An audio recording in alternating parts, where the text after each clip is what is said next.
So if you were expecting the Xbox Series S to run Xbox 360 games in 4K like the Xbox One X does, got some bad news for you. It's not gonna. Let's get into it. Skip it up and that up. So one of the things I loved, I guess you could say, because they did discontinue the Xbox One X, is that some of the backwards compatible games for the 360 were enhanced. One I always bring up because it really impressed the hell out of me was Red Dead Redemption.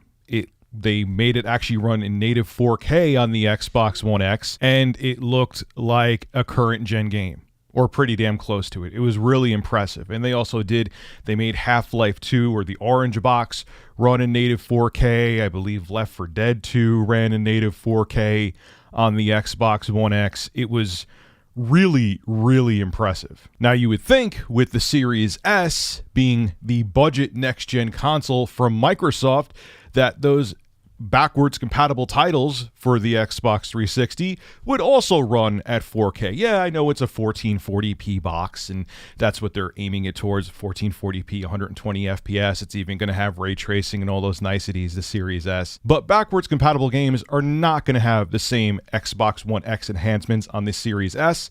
This is what Microsoft had to say about it. Xbox Series S was designed to be the most affordable next-generation console and play next-generation games at 1440p at 60 FPS. To deliver the highest quality backwards compatible experience consistent with the developer's original intent, the Xbox Series S runs the Xbox One S version of backward compatible games while applying improved texture filtering, higher and more consistent frame rates, faster load times, and auto HDR.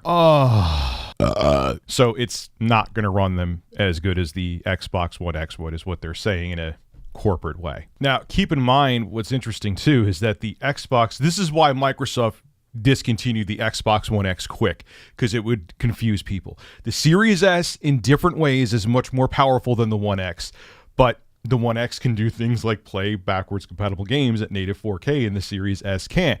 And the available amount of system memory for the One X is actually more than the Series S. It actually has 9 gigabytes of RAM available to devs. And on the Series S, it's about 8 gigs or 7.5 gigabytes that are available to devs. So it actually has less available system memory for games.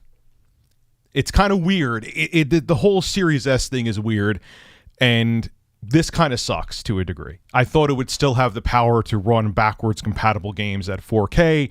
I know it can upscale to 4K, and you would think it would still have the processing grunt, especially with those Zen 2 cores, and still having 7.5 gigabytes of system memory available to be able to run backwards compatible games at 4K. But I guess it can't, and this is kind of disappointing. So look, I still think the Xbox Series S is a hell of a deal, but I want to put everything out there about it. I don't want to just praise something. I want to let people know all of the console's features and flaws and positives and shortcomings. So if you were expecting to have a backwards compatible library on the Series S that's going to run in 4K, it's not going to do it. And that means if you want that, you need to go with the Series X, or the Xbox Series X, I mean to say.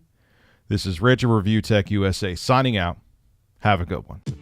Hey, if you enjoy my content, consider becoming a Review Tech USA member. I'll have a link below in the description. I live stream now on this channel all the time, and it gives you access to cool emoticons to use as well while I live stream. Again, link below in the description. Thank you for your continued support.